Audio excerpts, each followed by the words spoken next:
মেয়েকে বিয়ে করবো। আমার মা নেশা পানি করা ছেলে পছন্দ করে না, নেশা মারধর করবে, করবো? আমার কষ্ট লাগবে না তোদেরকে মারধর করবে। ওই মেয়েকে বিয়ে করি, তাহলে আমারও জামা কাপড় কাছে দিবে, আমি তো কাজ কাম করতে পারি না, রান্না বান্না করতে চাই না, আলসিয়া। ঘুম থেকে 10টার সময় উঠি, তাহলে কোন ছেলে বিয়ে করবে? মেয়েকে বিয়ে করবো, মেয়েটা আমাকে বেডটি এনে দিবে বিছানার মধ্যে। আমার তো বৃত্তি যেতে যায় না, তোমার কাজ কর্ম করে দিবে না রে। মেয়েকে বিয়ে করা হলে সবাই ছেলে ছেলে মেয়ে মেয়ে বিয়ে করতেছে, আমি মেয়েকে বিয়ে করবো, মেয়েই ভালো না। মেয়েকে বিয়ে দিয়ে করবো, তাহলে কি ভালো, সবাই ভালো বলবে, বলবে যাক উন্নতি করছে না। ছেলেকে বিয়ে করবে, সুখে থাকতো না, এমনিতেও দিন রাত মদ খাওয়াছে, মারপিট করবে, একদিন কাটে যাবে, 10 দিন কাটে যাবে না। আর তার মধ্যে যদি বউ একটু কর্মঠ হয়, তাহলে তো আরোই বউর পাশে খাওয়িয়ে দাবে না। আর মেয়েরা তো মেয়েদের কষ্ট তো বুঝবে। আমার বাড়িতে থাকবে।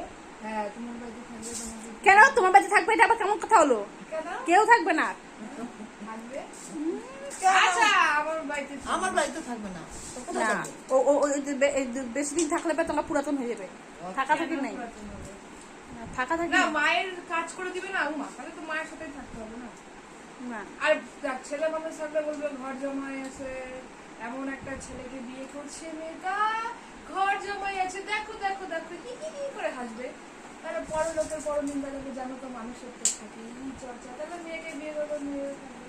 মা বলবে আমার 3 মেয়ে বলো না, 4টা মেয়ে।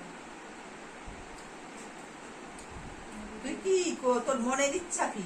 মেয়েকে বিয়ে করবো, সবাই ছেলে ছেলে মেয়ে মেয়ে বিয়ে করতেছে, মেয়েকে বিয়ে করবো। কারণ ছেলে মানুষকে সব বিশ্বাস করা যায় না, মেয়েকে বিশ্বাস করি। মেয়েরা তো কুটনি হয় জানি, সামনে তো আর কুটনি হয় না। আর মেয়ে হয়, মেয়েরই বাস মারবে, কি আছে, ছেলে মানুষ হলে পরের ছেলে মারবে, মেয়ে বুঝতে পারলাম। তাহলে